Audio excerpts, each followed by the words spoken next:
नमस्कार, मैं हूं आशीष चित्रांशी और आप देख रहे हैं the news launcher. Hot topic with Hemant Atri. आज से ये कार्यक्रम रोजाना शाम 6 बजे आप मेरे और हेमंत अत्री जी के साथ देखें। और आज शुरुआत करेंगे गुरु के गुरु महागुरु योगी आदित्यनाथ से। योगी तो मोदी से भी बड़े वाले निकले, मोदी के भी गुरु निकले। आपने एमओयू साइन होते हुए सुना होगा। दो पक्ष बैठते हैं, दोनों पक्ष आपसी सहमति से एमओयू साइन करते हैं, लेकिन अब मीडिया, जो भारत का मीडिया है जिसको मेन स्ट्रीम भी कहते हैं मेन स्ट्रीम, उस मीडिया को एक तरफा एमओयू साइन करवा दिया है। एक तरफा सूचना निदेशालय में एमओयू तैयार किया गया, उस पर दस्तखत हुए आईएएस शिशिर, प्रमोटी आईएएस हैं, बता दे, नाराज ना हो जान करके कि प्रमोटी आईएएस है, उनको ही पता है प्रमोटी आईएएस। उन्होंने तैयार किया। दरअसल ये जो 38 पन्नों का संकलन है, ये पूरा दस्तावेज है, ये दस्तावेज पत्रकारिता की 13वीं है, पत्रकारिता की 13वीं की है। कहते हैं इस्लाम में, मुसलमानों में, कि जब किसी का इंतकाल हो जाता है तो फातिहा पढ़ा जाता है। तो वैसे ही अगर ये 38 पन्ने आप पढ़ेंगे तो ये पत्रकारिता के इंतकाल पर फातिहा पढ़ने जैसा होगा। चर्चा में पहले मैं हेमंत अत्री जी को शामिल कर लेता हूं, कंट्रोल रूम जोड़ लीजिए। अब फिर चर्चा शुरू करते हैं। चर्चा की शुरुआत शिशिराचार्य, आज इस शो के पहले हमने चर्चा की तो हमारे किसी साथी ने कहा कि शिशिर जी के इस आदेश को पढ़ने के बाद लगता है कभी पत्रकारिता का भी कोई हो सकता है शंकराचार्य इस दौर में बनाया जा सकता है। सनातन की रक्षा के लिए आप देखिए 4 शंकराचार्य हैं। अब पत्रकारिता पर नियंत्रण के लिए हो सकता है एक शंकराचार्य सरकारी बैठा दिया जाए, नाम हो शिशिराचार्य। तो उन्होंने 38 पन्नों का एक दस्तावेज तैयार किया। उस दस्तावेज का पहला पन्ना मैं पढ़ता हूं, बाकी की फोटो दिखा देंगे, चर्चा में हेमंत भाई बता देंगे। पहला पन्ना जरा दिखा दीजिए कंट्रोल रूम।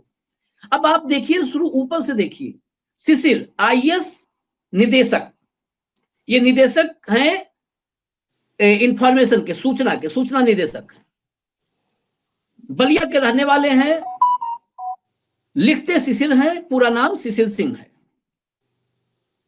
आगे लिखते हैं, आदरणीय महोदय, महाकुंभ जैसी मानवता की अमूर्त धरोहर से जुड़े तथ्य, महाकुंभ से संबंधित जानकारियां आम लोगों तक पहुंचे, जनता को जागरूक किया जा सके, यह सब कुछ मीडिया की भागीदारी के बिना संभव नहीं। इस पत्र के साथ महाकुंभ प्रयागराज 2025 से संबंधित कुछ विषय प्रसारण/प्रकाशन हेतु संलग्न है, यानी अखबार और टीवी दोनों के लिए है प्रसारण/प्रकाशन। कुछ महत्वपूर्ण विषयों को महाकुंभ थीम के रूप में प्रस्तुत किया गया है, जिनमें आवश्यकता के अनुसार तथ्य बढ़ाए जा सकते हैं। इन विषयों को महत्वपूर्ण शख्सियत के साक्षात्कार से और अधिक समृद्ध किया जा सकता है। इन विषयों का क्रम आवश्यकता के अनुसार ऊपर नीचे किया जा सकता है। बस इतनी परमिशन है, ऊपर नीचे कर सकते हैं। महाकुंभ से जुड़े कई विषय समय समय पर आते रहेंगे, जिनमें से कुछ तात्कालिक महत्व के होंगे। हमारा प्रयास उन तात्कालिक महत्व के विषयों के अतिरिक्त पूर्व निर्धारित विषयों तक पहुंचने का भी है। उम्मीद है कि भारत ही नहीं, धरती के इस सबसे बड़े महोत्सव में आपका पूर्ण सहयोग मिलेगा। सादर भवदीय शिशिर 10/12/2024, यानी ये दस्तावेज 10 दिसंबर 2024 का है, आया है अभी पिछले 24 घंटे के भीतर सामने। लेकिन अगर इस चिट्ठी को आप तमाम मीडिया हाउसेज की खबरों से, कुंभ के से जुड़ी कवरेज से आप मैच करेंगे तो इसका अनुपालन पहले से ही हो रहा है। यानी इस दस्तावेज के मुताबिक मीडिया ने अपना एक्शन करना शुरू कर दिया है। नीचे आप देखिए, सेवा में न्यूज डायरेक्टर / प्रबंध संपादक / संपादक, यानी news director, managing editor and editor, इन सब के लिए ये है। अब नीचे डॉट है, वहां पर नाम भर के दे दिया जाएगा, जिसका नाम वहां पर लिखा होगा वो बाध्य हो जाएगा ऐसा ही करने के लिए। अब चलते सीधा हेमंत भाई के पास, लेकिन चलने के साथ साथ जब हम चर्चा करेंगे तो कंट्रोल रूम जरा आगे के पन्ने दिखा देंगे। पहला एक पन्ना तो दिखाई दीजिए, देखिए, मानवता की अमूर्त सांस्कृतिक धरोहर, महाकुंभ थीम स्टोरी, ये जो है आप देख सकते हैं यहाँ पर, दिव्य भव्य डिजिटल महाकुंभ 2025 13 जनवरी से 26 जनवरी। महाकुंभ के आयोजन से संबंधित थीम विजुअल, प्रिंट मीडिया और डिजिटल मीडिया के लिए है। ये सब है, आगे सब स्टोरी आइडियाज दिए गए हैं कि क्या क्या स्टोरी करनी है। अब आते हैं हेमंत भाई के पास। हेमंत भाई हटाइए इसको, कंट्रोल रूम फोटो हटाइए, हेमंत भाई से अब रूबरू होने दीजिए। ये 38 पन्ने बतौर पत्रकार हेमंत अत्री, इसको पढ़े समझे, इसके बाद क्या अब फातिहा पढ़ने में कुछ बचा रह गया है कि अब सब कुछ समाप्त है, आत्मा की शांति हो चुकी है, पत्रकारिता की ठंडा पड़ चुका है? आशीष जी, आपने बिल्कुल सही कहा, ये हिंदुस्तान की पत्रकारिता की ऑबिचुरी है, ये ऑबिचुरी है। और आपने बिल्कुल सही कहा, ये 13वीं और ये फातिया, और कोई और भी शब्द हो तो ये वही है। अभी तक केवल देश ने सुना था, पढ़ा नहीं था, सुनने में आता था लोगों के। मुझे और आपको तो पता है, हम तो बहुत साल से इसके भुक्तभोगी हैं, लेकिन ये लिखित में पहली बार आया। देखिए, मोदी जी इस देश के नहीं, पूरी दुनिया के विश्व गुरु हैं, इसमें तो कोई शक नहीं। उनके एक जो सहयोगी हैं, जो गुजरात से उनके साथ चल के आए थे, माननीय जोशी जी, वो साउथ ब्लॉक में ही बैठते हैं, वो मीडिया के विश्व गुरु है, हिंदुस्तान के मीडिया के। जो काम मोदी जी और जोशी जी नहीं कर पाए, वो हमारे आदरणीय योगी जी और शिशिर जी ने कर डाला। और कितना प्रोफेशनली किया है, कितना प्रोफेशनली किया है। ऐसा काम तो मैं और आप अगर असाइनमेंट डेस्क को अपनी जो काम देते थे एज एडिटर, इतनी बारीकी से तो शायद हमने भी नहीं किया। तो इस मामले में तो शिशिर जी को दाद देनी पड़ेगी। अब सवाल ये है कि हिंदुस्तान के मीडिया की हालत क्या है। जो ये इन्होंने डायरेक्टिव आपने अभी दिखाए, माफ करेंगे दर्शक हमें कि ये 26-27 दिन बाद ये डॉक्यूमेंट बाहर आया है, क्योंकि 10 दिसंबर का है ये। आज जब हम बात करें तो 7 तारीख लेट आया है, लेकिन इस पे क्रियान्वयन ऑलरेडी शुरू हो गया है। तमाम चैनलों पर, तमाम अखबारों में, देश का जो सबसे नंबर 1 विश्वसनीय अखबार है, हिंदी का नंबर 2 अखबार है, हिंदी का नंबर 3 अखबार है यूपी वाला, वो सारे रूप मतलब वर्बेटम जिसको बोलते हैं, अक्षरशः वो इस पर लगातार, इन थीम्स पे काम लगातार कर रहे हैं। और शिशिर जी ने देखिए इतना तो लीवे उनको दिया है कि वो क्रम बदल सकते हैं। अदरवाइज उन्होंने स्टोरी आइडिया 70 दिए, 70 स्टोरी आइडिया है। कुंभ हालांकि 15 ही दिन का है, लेकिन स्टोरी आइडिया 70 है। और कितनी बेहतरीन कंप्लायंस के लिए उन्होंने क्या क्या उन्होंने ये भी बताया है कि अगर आशीष चित्रांशी वहां जाएं रिपोर्टिंग के लिए, तो उस थीम पर किन किन लोगों का बाइट लेना है, ये भी बताया। तो गाइडेंस में कोई कमी नहीं, बहुत शानदार मार्गदर्शन किया उन्होंने। और हमारा जो मीडिया है उसने बड़ा ही आज्ञाकारी ढंग से इसका क्रियान्वयन ऑलरेडी शुरू कर रखा है। देश के नंबर 1 विश्वसनीय अखबार से लेके कोई भी उठा लीजिए, चैनल भी उठा लीजिए। मेरी चिंता दूसरी है आशीष जी, जो अभी जो शंकराचार्य अविमिक्तानंद जो है, उन्होंने कल क्या कहा कि मोदी जी आए थे गंगा पुत्र, गंगा माँ ने बुलाया है। तो ये जहां कुंभ हो रहा है, वहां गंगा जी का जो जल है उसकी क्या स्थिति है। तो उन्होंने बताया कि वो जो जल है, वो उसको जब आप स्नान करते हैं तो पहले उसका आचमन आचमन, हाँ। तो वो जल आचमन के लायक भी नहीं। काशी में गंगा कितनी सफाई हो रही है अभी, आप तो काशी में मौजूद हैं। अब बात यह है कि एनजीटी नाम की एक संस्था है, उसने कहा है कि गंगा का पानी इस समय आचमन लायक भी नहीं। अच्छा। और ये भी कह दिया है, आदेश कर दिया है कि गंगा के किनारे प्रयाग में और काशी में बोर्ड लगा करके ये लिखा जाए कि आचमन योग्य जल नहीं है। तो अब समझ लो कि क्या हाल है। इसी में 40 करोड़ लोगों को स्नान कराने के लिए सरकार तैयारी कर रही है, गंगा की धारा को सही नहीं कर रही है। ये साइंटिफिक स्टडी के द्वारा वहां की जो लैब टेस्ट है पानी के, वो आ चुका है जल का एक। फिर उसमें स्नान करोगे आप, और 40 करोड़ लोगों को लाने का है, तो सीधा सीधा आप उनको बैक्टीरिया से इन्फेक्ट करने जा रहे हैं। मेरा आपसे सवाल है कि क्या ये खबर आपने कहीं पढ़ी? जहां पर ये महाकुंभ हो रहा है उसी गंगा मैया ने आपको बुलाया था ना। आज आपको 11.25 साल हो गए। सवाल तो यहां से शुरू नहीं होना चाहिए था जो पत्रकारिता मैंने और आपने सीखी, या वो है जो शिशिर जी बता रहे हैं कि ऐसे करना है। आत्मा रोती है जब इस तरह के डॉक्यूमेंट सामने आते हैं। पहली बार इस तरह का कारनामा सामने आया है, और देखिए उस पर आज्ञाकारी ढंग से उस पर सारा क्रियान्वयन शुरू हो गया। अब इसको थोड़ा सा घुमा लीजिए आशीष जी, इस पूरी बातचीत को। ये जो पूरे का पूरा, इसको आप, ये डायरेक्टिव है एक तरीके से, अगर इसकी भाषा पढ़ेंगे आप, एक तरीके का डायरेक्टिव, फरमान जिसको कहते हैं। आप एमओयू कह रहे थे, एमओयू वो होता है जो मेरे और आपके बीच में सिग्नेचर हो हमारी सहमति से, वो म्यूचुअल होता है। हाँ, सहमति से। ये तो आपने मुझे फरमान जारी किया है कि मुझे 70 स्टोरी करनी है और इस क्रम में करनी है, इतना लीवे आपने मुझे दे दिया कि मैं इनको चेंज कर पाऊं, मतलब पहली की तीसरी, तीसरी का दूसरा, और बाकायदा ये बताया कि कौन से अखाड़े का करना है, कौन से इसका करना है, नागा साध्वियों का कैसे करना है, और उसमें आईटी का क्या रोल है, हिंदुस्तान विश्व गुरु कैसे बना है, धर्म की ध्वजा कैसे मजबूत है, तमाम एक से एक बेहतरीन स्लग थीम जिसको उन्होंने लिखा है।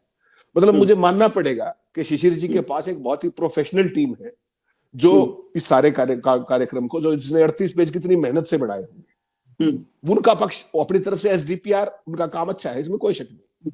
अब मीडिया को यह देखना है कि क्या वो इस पे स्टिक करेंगे या वो जो सवाल है उन पर। अब देख, डिजिटल सुरक्षा को लेकर के बड़ा भारी वो किया है, विश्व गुरु को लेकर के बड़ा भारी वो किया है, कैसे टेंट सिटी के अंदर क्या कमाल हो गया है, कैसे ओवरनाइट अधिकारी काम कर रहे हैं, क्या जंगल में मंगल कर रखा है, मतलब कंप्लीट पीआर पैकेज है। अब आपने एक बात की पत्रकारिता की, अब इसके अर्थशास्त्र पर आ जाइए।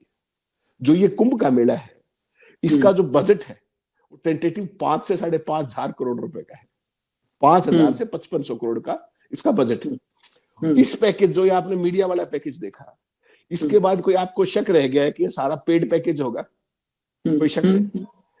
अब क्या सूचना प्रसारण विभाग ये भी बता दे हमें कि इसमें से जो मीडिया में जो कुंभ मेले का प्रचार प्रसार है उसके लिए कितना बजट है?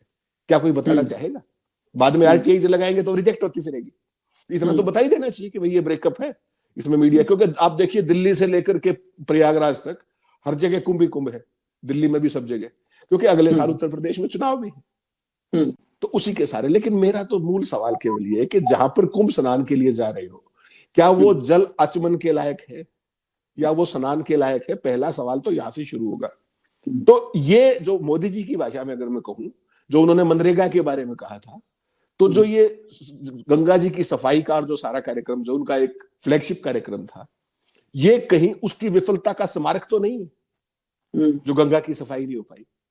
गंगा की सफाई तो मोदी जी कह के आए थे कि गंगा माँ ने मुझे बुलाया है, तो उस विफलता का स्मारक नहीं है। अगर वहां जल भी साफ नहीं कर पाए आप कुंभ जैसी 12 साल में आने वाली इवेंट के लिए, तो ये इस सरकार की मिसप्लेस्ड प्रायोरिटीज भी बताता है, और ये भी बताता है कि ये केवल और केवल लफाजी में भरोसा करते हैं, नेट डिलीवरी नहीं है।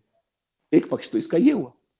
दूसरा पक्ष, जैसे आपने कहा कि पत्रकारों को गाइड करने वाला जो कार्यक्रम, अभी से पहले एडिटर्स डायरेक्शन देते थे, डीपीआर तो केवल फैसिलिटेट करता है, आप वहां जाएंगे, वहां इससे मिल लीजिएगा, वो मदद करेगा आपको। ये तो डायरेक्टिव दे रहे हैं, सरेआम डायरेक्टिव दे रहे हैं, बाकायदा थीम दे करके कंप्लीट, जैसे जैसे हम बताते हैं अपने रिपोर्टर्स को न्यूज रूम में बैठ के, उस तरीके का कार्यक्रम कर दिया। तो heads of to them, Yogi ji का जो इनोवेशन है, जो शिशिर जी का इनोवेशन है, और उनसे मुझे लगता है अब मोदी जी और दिल्ली में बैठे जोशी जी को भी कोई संकोच नहीं होना चाहिए कि उनको चोरी छिपे एडिटर्स को वो जो मैसेज भेजते हैं व्हाट्सएप पे, खबरों का वो भेजते हैं, रन डाउन के पहली स्टोरी ये जाएगी, दूसरी ये जाएगी, इस पे बहस होगी, प्राइम टाइम इस पे होगा, यहाँ पर कबूतर लड़वाए जाएंगे। मुझे लगता है उनको भी डेली सार्वजनिक करना चाहिए, ताकि जिसकी जो पसंद का कार्यक्रम है वो देख ले। आता तो वही है, रन डाउन तो वही होता है, 1 2 3 4 स्टोरी सारे चैनलों पे वही होती है, कंप्लीट पैकेज वही होता है। तो उनको इनसे प्रेरणा लेनी चाहिए। और मीडिया में जो स्थिति हो गई है उसको भी इसने बिल्कुल पर्दाफाश कर दिया है। अब सवाल ये कि पत्रकार क्या करें। कल को अगर मैं वहां आप जाएंगे और हमने वो चीजें की जो जिसकी हम बात कर रहे हैं कि जल का क्या क्वालिटी क्या है, क्या वो पोर्टेबल है या वो स्नान के लायक है, तो अपने साथ क्या होगा वो भी सोच लीजिए आप। वहां पर तो तमाम तरह का तंत्र है ना, खुफिया तंत्र भी है, एनआईए की भी टीमें बैठी हुई, क्या क्या खबरें प्लांट कराई गई है, डिजिटल सुरक्षा, वो मैंने एक दिन आपको जिक्र किया था, वो खबर प्लांट हुई देश के सबसे विश्वसनीय अखबार में, उसमें लिखा हुआ था कि वहां पर रासायनिक हमला हो सकता है, वहां पर जैविक हमला हो सकता है, और वहां पर परमाणु हमला हो सकता है, ये लिखा हुआ था। परमाणु हमला कैसे हो सकता है भाई, हम तो किसी देश के साथ युद्ध में तो है नहीं, कौन करेगा। तो आप हाइप देखिए, वहां पर भी एक तरफ आप व्यवस्थाओं का इतना जबरदस्त प्रचार कर रहे हैं और साथ के साथ साइमल्टेनियसली भय को भी उतना ही बेच रहे हैं। हाँ। भय की बिक्री है, जो मूल थीम है भारतीय जनता पार्टी और आरएसएस का, कि भय जब तक नहीं बेचेंगे तब तक हिंदू खतरे में कैसे आएगा, और हिंदू जब खतरे में आएगा तभी तो हम हिंदू को बचाएंगे। अभी तक तो हिंदू मस्ती में चल रहा था, 47 से लेकर के 2014 तक हिंदू कभी खतरे में नहीं आया, 14 के बाद आया है, क्योंकि हिंदू धर्म ध्वजा जिन लोगों के हाथ में है, 56 इंची जो लोग हैं, उन्हीं के शासन में अगर हिंदू खतरे में है तो फिर तो लोगों को भी सोचना चाहिए। ये जो सारे थीम्स हैं, अगर इनको आप पोस्टमार्टम करने बैठोगे तो ये वो है कि आप 4th क्लास का मैं स्टूडेंट हूं, आप मेरे हेडमास्टर हैं, मैं कहीं जा रहा हूं, तो आप मुझे एक गाइड देते हैं कि तुम ये कर लेना भाई। तो ये हिंदुस्तान के मीडिया की, आपने बिल्कुल सही कहा, हिंदुस्तान की पत्रकारिता की 13वीं है। इस पे शर्मसार होने के अलावा और कुछ किया नहीं जा सकता। आशीष जी माफ कीजिए। नहीं, और आपने जो कहा भय बेचने का, भय का खेल बहुत आगे बढ़ चुका होता। अब तक तो एनआईए से लेकर के और एटीएस सब एक्टिव हो चुकी होती। बस क्या हुआ कि वो जो नासिर पठान था वो आयुष कुमार जायसवाल निकल गया। आपको एक खबर ही बता दूं, जी जी, एक थ्रेट आया था सोशल मीडिया के जरिए कि प्रयागराज के महाकुंभ वाले मेले को बम से उड़ा देंगे। तुरंत जो है उस पर एक्टिव हुई पुलिस, जांच पड़ताल शुरू हुआ कि नासिर पठान नाम से आया था कि पकड़ा जाएगा, फिर चलेगा encounter, bulldozer, NIA, ATS, ISI, al Qaeda, कौन सा नेटवर्क, हक्कानी नेटवर्क, दुनिया भर का। तब तो अब तक तो सब जो ये 70 पन्ना है ना, इसमें 3-4 पन्ना जुड़ चुका होता। अब तक टेबल पे खड़े होकर के एंकरों का आप देख रहे होते उनके नृत्य को। लेकिन जब वो पुलिस एक्टिव हुई, पकड़ाया, तो निकला आयुष कुमार जायसवाल। तो ये उसी का पार्ट है, हालांकि 70 पन्ने का पार्ट नहीं, लेकिन 70 पन्ने में उस पोर्शन को भी ध्यान में रखा गया है। मैं देख रहा था जब इस 70 पन्ने को, तो उस कुछ पोर्शन उसका भी मुझे नजर आया है। इसमें जैसे निजाम के धोखे से जो है कैसे वो उसका अखाड़े का जन्म हुआ, क्यों अखाड़े आए, सनातन के योद्धा हैं, ऐसे तमाम सारे चैप्टर्स दिए हैं। बेसिकली किताब है पढ़ने के लिए। आप पत्रकार स्टूडेंट हैं और हेडमास्टर हैं सिसिल जी, वही जो हेडमास्टर का आप एग्जाम्पल दिए थे, हेडमास्टर सिसिल जी हैं। जैसे पहली स्टोरी पर आप आए तो धर्म रक्षा के अखाड़ों से साक्षात्कार, दूसरा है अखाड़ों का बदलता स्वरूप महत्व। इसमें लिखा क्या है, शंकराचार्य ने बौद्धिक और सैन्य भावना से लैस ब्राह्मण और क्षत्रिय परिवारों से तरुणों को राष्ट्र और संस्कृति की रक्षा के लिए मांगा और उनकी सेना तैयार की। तो अब आप देखिए हेमंत भाई, शैक्षणिक और सैन्य भावना से लैस ब्राह्मण और क्षत्रिय परिवारों से तरुणों को राष्ट्र और संस्कृति की रक्षा के लिए मांगा और उनकी सेना तैयार की। आज के दौर में इस स्टोरी को, ये उस समय में आदि शंकराचार्य जिस दौर में थे, आज से 1000 साल पहले, उस समय की परिस्थितियों को मैं अभी अलग रख रहा हूं। आज की परिस्थिति में जब ये स्टोरी बनाई जाएगी तो क्या कॉन्स्टिट्यूशन, हमारे देश की संविधान, यहाँ पर देखिए बहुत छोटी छोटी बातें एनालिसिस करने के लिए अगर करें तो 2-3 घंटा का है। 70 पॉइंट, ये 70 पॉइंट बेसिकली हमारे लिए 70 डिबेट का इशू हो सकता है। ब्राह्मणों और क्षत्रियों में ही बौद्धिक और सैन्य भावना क्या होती है। आज की तारीख में जब ये आप बनाएंगे तो आप 85% इस देश के 85 आदिवासी, दलित, पिछड़े इस देश के 85% को आप क्या मैसेज दे रहे हैं। सैन्य भावना और बौद्धिकता ये दोनों ब्राह्मणों और क्षत्रियों के ही खाली तरुणों में है। पहला आप ये देखिए। उसके बाद तीसरा पॉइंट, निजाम के धोखे से उदय, यानी यहां पर भी आप आएंगे तो फिर आप इस कुंभ के पवित्र मौके पर, जहां पर चलिए गंगा जल आचमन लायक नहीं है, लेकिन फिर भी श्रद्धा और आस्था से जाएंगे, लाखों करोड़ों लोग वहां जाएंगे, लेकिन वहां पर भी आप वो पुट डालना नहीं भूल रहे हैं जो आपको वो उस नफरत वाले, बंटवारे वाले मिशन को आगे बढ़ाए, एजेंडा को मजबूत करे, वो आप नहीं छोड़ रहे हैं। सनातन, चौथा नागा साधु, सनातन की रिजर्व फोर्स, सनातन की रिजर्व फोर्स। आज सनातन को किससे युद्ध करने की आवश्यकता है? सनातन की रिजर्व फोर्स आखिर क्यों इस चीज को, ये नागा साधु जो वास्तविक नागा साधु हैं वो तो दिखते ही है सिर्फ कुंभ के मौकों पर। इसके बाद ये फिर अपने अपने साधना में चले जाते हैं। हम लोगों ने भी कई स्टोरी लिखी पढ़ी है, तो चले जाते हैं। आप देखिए उसके बाद आइए आप तो तीर्थ पुरोहित, डिजिटल क्रांति का शंखनाद, जो आपने कहा डिजिटल क्रांति का शंखनाद, एआई कंट्रोल रूम। अब यहां पर ये शुरू होता है। अब यहां पर आस्था और श्रद्धा गई 9वें पॉइंट के बाद, जो मुझे लग रहा है अब यहां से चंद्रबरदाई की एंट्री होती है कि लिखो पृथ्वीराज रासो। लिखो, अंगुलष्ट प्रमाण लिखो।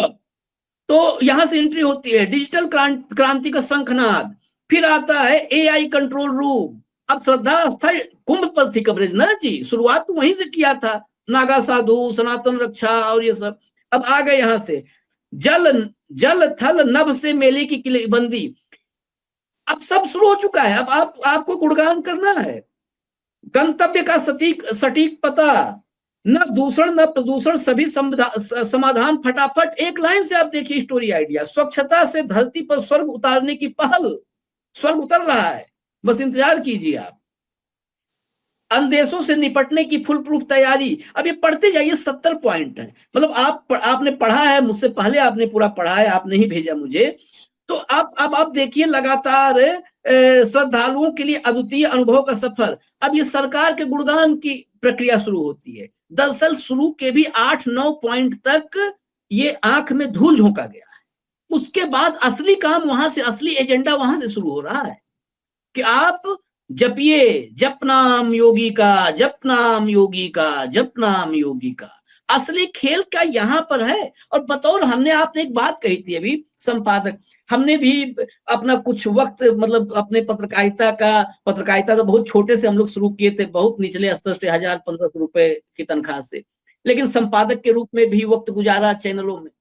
उस दौर में भी हेडलाइन कहां पर होनी चाहिए, कैसे होनी चाहिए। तो पत्रकारिता और चैनलों की स्थिति में एकदम साफ शब्दों में बयां करूं, ये मेरा अनुभव है कि अब एडिटर जो होता है, संपादक, वो बेसिकली मार्केटिंग का काम अब देखता है। वो उसका काम यहां तक रीजनल चैनलों में हो गया है कि स्ट्रिंगल से 2000-5000 रुपए कैसे विज्ञापन मंगा ले। संपादक का काम अब चला गया है सरकार के पास।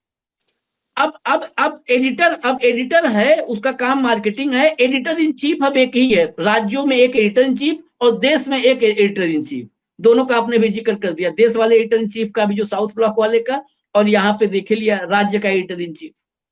तो ये क्या सिर्फ राज्य के गुणगान के लिए बजट है? ये कुंभ का बजट नहीं, राज्य के गुणगान के लिए, राज्य के सत्ताधीशों के गुणगान के लिए बजट है ये। इसलिए मैंने आग्रह किया कि इसका एक ब्रेकअप भी आ जाना चाहिए। देखिए वहां पर टेंट सिटी बस रहा है और सारी व्यवस्थाएं की जा रही है, तमाम तरह के मीडिया कवरेज, सुरक्षा के कारण एनआईए, पता नहीं कौन कौन सी एजेंसियां, सारी की सारी है। तो खर्च तो होता ही उसमें, तमाम यातायात के साधन है, राउंड द क्लॉक चल रहा है, एम्बुलेंसेज हैं, छोटे मोटे हॉस्पिटल्स भी बनाए हैं पेशेंट्स के लिए, वो सारी चीजें व्यवस्था की गई। लेकिन इस तरह का प्रचार इस देश में कभी देखा नहीं गया। या तो G20 का ऐसा प्रचार हुआ था, अगर आपको ध्यान हो, तो मोदी जी का इवेंट था। उसमें 20 जो दुनिया के सबसे अग्रणी देश हैं, उनके राष्ट्राध्यक्ष आए थे। उसमें जिस तरीके का मोदी जी का प्रचार किया गया था, उसमें भी एक चीज का थोड़ा वो था कि जो कुछ भी स्टोरीज प्लांट करवाई गई थी, वो सारी की सारी व्हाट्सएप पे जोशी जी ने की थी। तमाम जो उनके सिलेक्टिव जो चले हैं मीडिया के अंदर, जो उन्होंने हर जगह प्लांट करवाए, हर जगह इनपुट एडिटर्स, आउटपुट एडिटर्स, हर जगह उनके बंदे बैठे, अब कोई और नहीं है, हर जगह सिस्टम में। तो उन्होंने केवल उनसे शेयर किया था। लेकिन ये डॉक्यूमेंट तो पब्लिक है, और जो आप पढ़ रहे थे कि ब्राह्मण और राजपूत और ये इस तरीके का, ये सरकारी डॉक्यूमेंट है, इस पे हस्ताक्षर है। आप इसको सोचिए, अगर संवैधानिक दृष्टि से एक देश चल रहा होता, इस पे क्या एक्शन हो सकता है? ये क्या उस मनुवाद का जिसका विरोध पूरे देश में होता है रह रहकर प्रोग्रेसिव समाज के अंदर, क्या ये उसका द्योतक नहीं है? जो जिस तरह की बातें इसमें लिखी गई है। हम समाज को एक तरफ तो भाजपा और आरएसएस जाति विहीन समाज की बात करते हैं कहने को, और हिंदू समाज की भी एक रूपता का एजेंडा है उनका, और दूसरी तरफ इस तरीके से फिर वही हिंदू राजपूत और हिंदू ब्राह्मण और पता नहीं ब्राह्मण राजपूत जो भी ये करके कहां पहुंचाना चाह रहे हैं आप? This is regressive step, progressive नहीं हो सकता ये। अगली बात सबसे बड़ी ये है कि हिंदुस्तान के अंदर मीडिया को इस तरीके से खबरें डिक्टेट करने का, ये अपने आप में आज तक का सबसे अनूठा उदाहरण, कम से कम मेरे 25 साल के कैरियर में। ये बनाना रिपब्लिक में भी नहीं होता ऐसे। जो बनाना रिपब्लिक है ना कि ऊपर से संदेश आया और वो सब होगा, ये वहां भी नहीं हो सकता। जो रेडियो रवांडा था उसमें भी नहीं होता था ये, उसमें भी एक आधी लाइन हो सकता है सच हो। यहां तो मैंने आपसे बैठते ही एक पहला सवाल किया कि क्या वो जल जिसमें स्नान करने आएंगे तमाम श्रद्धालु 40 करोड़ देश के, जिसको आपको लाने का लक्ष्य, बहुत अच्छी बात है, धार्मिक आस्था का विषय है, हम सारे सिर झुकाते हैं उस पर, कोई दिक्कत नहीं, हमारे देश की परंपरा है। लेकिन अगर आप कुछ भी ना करते, केवल उस जल को साफ कर देते, तो कितना अद्भुत होता, कितनी बड़ी अचीवमेंट होती। जो असली काम था आपका वो था उस जल को पीने लायक बनाना, स्नान लायक बनाना, और ये पौने साल में आप नहीं कर पाए। हकीकत है या नहीं? या आपकी लेबोरेटरीज कह रही है, मैं और आशीष चतुराशी तो पानी टेस्ट नहीं करते, आपकी लेबोरेटरीज की लिस्ट है। जो क्या नाम है, स्वामी जी हैं, उन्होंने कहा है, शंकराचार्य जी ने खुद कहा कल ऑन रिकॉर्ड, ऑन लाइव आकर के। तो केवल मेरा मूल सवाल ये कि धर्म की आस्था, धर्म की आंधी, क्या ये राजनीति का विषय हो सकता है? क्या बार बार मैं एक ही बात कहता हूं, राजनीति का धर्म होना चाहिए या धर्म की राजनीति होनी चाहिए? दूसरा, क्या कोई देश का और धार्मिक आयोजन, कोई भी धार्मिक, इस देश में बहुत सारी समस्याएं, शिक्षा की है, स्वास्थ्य की है, बेहतर स्कूलों की है, तमाम इस तरह की समस्याएं हैं, उन सब को छोड़ करके इतना बड़ा बजट आप वो कर रहे हैं, और उसके बावजूद भी जो स्नान का जल है, आचमन का जल है, वो साफ नहीं है। इसका जवाब कौन देगा? आशीष जी, मैं तो केवल एक साधारण सवाल पूछ रहा हूं, एक बहुत छोटे से पत्रकार के नाते। अगला, ये जो सारी चीजें हैं, ये किस तरफ दिखाती है कि मीडिया कंप्लीटली सरेंडर कर चुका है। ये पहले देश देख रहा था, अब ये लिखित में साबित हो गया कि जो फैसिलिटेशन जिनका काम है सूचना विभाग का, वो अब हमें टर्म्स डिक्टेट कर रहे हैं, हमें बता रहे हैं कि कवरेज कैसे होगी। वो इनपुट एडिटर के तौर पर वहां बैठ करके हमें गाइड कर रहे हैं। तो अब सवाल मेरा ये है कि कोई भी जर्नलिस्ट, खासतौर पर प्रिंट का, उसको वहां क्यों जाना चाहिए? टीवी वालों को आप फीड दे दीजिए, देते ही हैं हर जगह, जहां भी मोदी जी जाते हैं, योगी जी जाते हैं, फीड आता ही है। तो किसी भी प्रिंट और इलेक्ट्रॉनिक मीडिया को वहां जाने की जरूरत क्या है?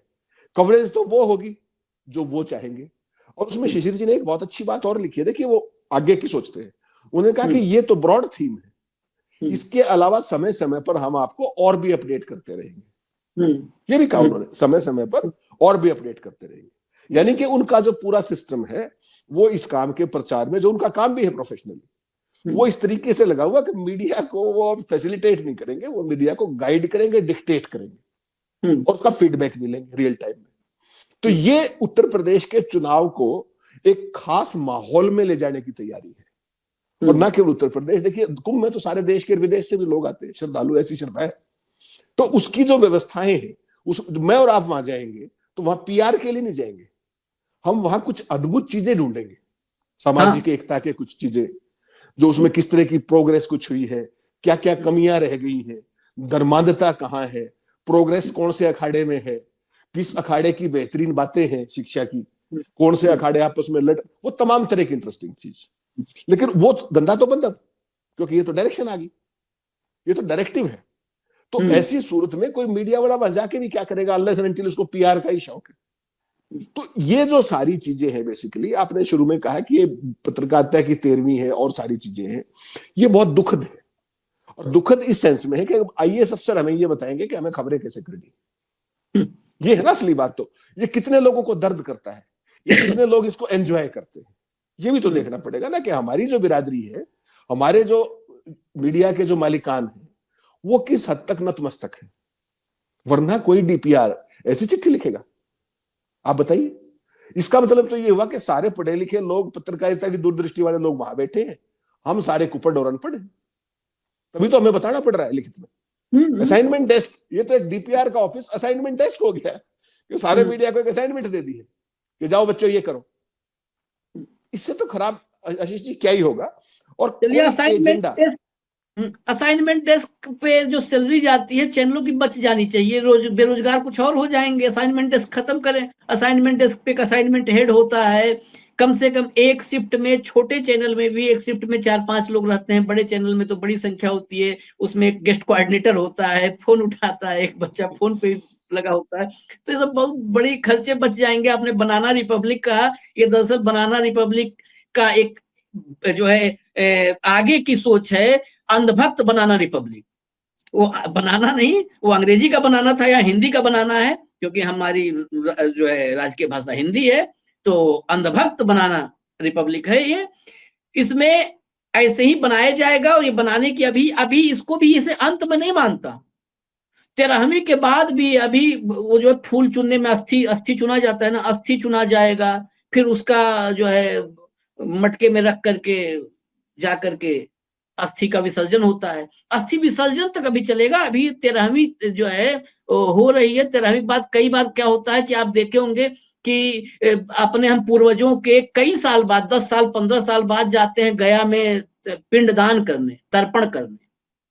तो अभी ये 13वीं है, आत्मा की शांति के लिए अभी आगे पिंडदान होगा, क्योंकि आत्मा अभी भटक रही पत्रकारिता की, और आत्मा भटक रही है हेमंत अत्री जैसे लोगों की वजह से, अशोक वानखेड़े जैसे लोग हैं, तमाम ऐसे पत्रकार हैं, रवीश हैं, कई हमारे अग्रज हैं, मित्र हैं ऐसे, जिनकी वजह से आत्मा भटक रही है, वो मान नहीं रहे हैं, वो साइन नहीं कर रहे हैं फरमान पर। तो इस वजह से ये आत्मा भटक रही है। अभी आगे देखिएगा, आगे हेमंत जी आपके भी बोलने पर पाबंदियां लगेंगी, हमारे आपके जितने हमारे ऐसे साथी हैं जो दुस्साहस कर रहे हैं, तब होगा पिंडदान, और फिर आत्मा को शांति मिल जाएगी सदा के लिए, हमेशा के लिए। फिर ये पत्रकारिता जो है, कहते हैं कितने योनियों में जन्म लेना, ये बार बार नहीं लेगी, मोक्ष को प्राप्ति होगी, दोबारा पत्रकारिता का किसी और रूप में जन्म नहीं होगा, वहीं पर इसका उसकी आप चिंता मत कीजिए। ब्रॉडकास्टिंग बिल जो पिछली बार विड्रॉ किया था तमाम प्रेशर्स के कारण, उसको बहुत जल्दी दोबारा जारी करके और उसको लागू करने की बात है। फिर हमारा आपका यूट्यूब चैनल और जितना भी बचा हुआ मामला है, इसको भी निपटाने का कार्यक्रम उसमें तय कर दिया जाएगा। वो ब्रॉडकास्टिंग बिल बहुत एक्टिव कंसिडरेशन में है, जल्दी ही उस पर राय मांगी जाएगी, उस पर फिर जो होता है वो होगा। उसके बाद आप देखिएगा किस तरीके के रूल्स एंड रेगुलेशन और वो सारी चीजें आती है। फिर तो आपने इस तरह की अगर कोई 2 लाइन की बात कही तो आपके खिलाफ क्या क्या हो सकता है, उसकी भी केवल आज हम केवल कल्पना कर सकते हैं। वो सारी चीजें पाइपलाइन में है, मैं बार बार कहता हूँ, प्रोसेस में है। नंबर सबका आएगा, किसी का आज आएगा, किसी का कल आएगा, पिटना सबको है। लेकिन मजेदार बात यह है कि आज मैं पिट रहा हूं तो आप खुश हैं, कल आप पिटोगे तो मैं खुश हूं, और यही सत्ता को सबसे ज्यादा आनंद देता है। ये केवल जब मैंने इसको पढ़ा तो एक एक लाइन पढ़ के मैं सिहर गया आशीष भाई। ऐसा तो हम भी ऐसी जो चीजें हैं अपने जो रिपोर्टर्स हैं उनको नहीं देते, इस तरीके से डिस्कस करते हैं ओपन मीटिंग में। हाँ भाई तुम्हारी असाइनमेंट है, तुम इस पे काम करोगे, इस एंगल पे तुम्हारा है, बाकी आइडियाशन उनका होता है। हम तो एज एडिटर उसमें कुछ वैल्यू जोड़ते हैं, कुछ वो करते हैं कि इस तरीके से कर लीजिए ताकि वो प्रोग्रेसिव रहे, वो धर्मांध ना बने, समाज को एक राह दिखाए। तो इसमें तो आपने कहा मेरा आपका तो सबका रोल ही खत्म हो गया, जैसा आपने कहा। तो कुल मिलाकर के ये जो पूरे का पूरा इतना बड़ा ऐतिहासिक महत्व का जो आयोजन होने जा रहा है, ये कंप्लीट पीआर पैकेज होगा, इसमें मुझे कोई शक नहीं है। लेकिन जो मूल सवाल है वो मूल सवाल यूं बड़े रहेंगे। इस देश के जो लोग हैं जो गंगा किनारे रहते हैं या जो धर्म में आस्था रखते हैं, उनमें से कोई इस सवाल को पूछने लायक नहीं बचेगा कि वहां का जल साफ क्यों नहीं हुआ जब गंगा माँ ने बुलाया था। तो गंगा पुत्र भी अगर उसको साफ नहीं करा सकते, योगी जी भी उसको साफ नहीं करा सकते, फिर क्या करें बताओ? ये है ना सवाल तो। और वो भी ऐसी स्थिति में जब सैकड़ों करोड़ रुपए गंगा माँ की सफाई, वही माँ गंगा सफाई के नाम पर सैकड़ों करोड़ रुपए प्रवाहित हो गए, बह चुके हैं। लेकिन नहीं, अब कुंभ में जाने का औचित्य बस इतना ही है कि हम कुंभ स्नान के लिए जाएं, पत्रकार के रूप में जाने का कोई सवाल ही नहीं है, क्योंकि हम वहां की अव्यवस्था, एक लाइन भी मैं पढ़ा, इसलिए पढ़ रहा था कि कहीं हो सकता है एक लाइन नीचे स्टार लगा करके term and condition apply type में कहीं लिखा हो कि अगर आप लोगों को कहीं कोई अव्यवस्था नजर आती है तो उस तरफ भी सरकार का ध्यान इंगित करें, ध्यान उधर भी ध्यानाकर्षण करें, संज्ञान में लाएं हमारे। ऐसी कोई लाइन नहीं है। मतलब ये पहले से आपको मान के जाना है कि इस महाकुंभ में कहीं कोई अव्यवस्था नहीं है। यह इंद्र की नगरी जैसा अब प्रयागराज है और बिल्कुल इंद्रलोक जैसी सारी व्यवस्थाएं हैं, अव्यवस्था जैसा वहां पर कुछ भी नहीं है, ये मान के चलना है। और रही बात, हेमंत भाई ने कह दिया कि नंबर सबका आएगा, वो मुझे याद आ गया, यहाँ भी खुदा है वहां भी खुदा है, जहां नहीं खुदा है वहां भी खुदेगा। तो जिसका नंबर आ गया है वो उसका आ गया है, जिसका नहीं आया है उसका भी आएगा। हम लोग भी बैठे हैं, इंतजार करेंगे और क्या कर सकते हैं। लेकिन जब तक इंतजार करेंगे तब तक भी जुबान खुलती रहेगी, ऐसे ही बोलते रहेंगे। और जब इंतजार खत्म होगा तो ये ना सोचे कि उस समय चुप हो जाएंगे, तब भी बोलेंगे। इस देश में सबसे जो महत्वपूर्ण पुस्तकें हैं, लोगों ने इस देश में पढ़ाई कहाँ है तो व्हाट्सएप यूनिवर्सिटीज पढ़ते हैं। इस देश में बहुत सारी ऐसी किताबें हैं जो इस देश की रूह से आपको परिचित कराती हैं, सब जेल में लिखी गई। तो इसलिए हम लोग भी लिखते पढ़ते रहेंगे, बोलते रहेंगे। इस पे आप लोग जरा भी इधर से, हमारे एंड से अभी भी आपको निराश नहीं होना है। इजाजत दीजिए हमें। मैंने पहले कहा था कार्यक्रम की शुरुआत में कि रोजाना शाम 6 बजे हेमंत भाई के साथ अब हॉट टॉपिक विद हेमंत अत्री, ये कार्यक्रम आपको रोज मिलेगा न्यूज लॉन्चर पर। हेमंत भाई मुख्य किरदार होंगे, मेरी छोटी सी भूमिका होगी, वही गिलहरी वाली भूमिका होगी। इजाजत दीजिए, नमस्कार।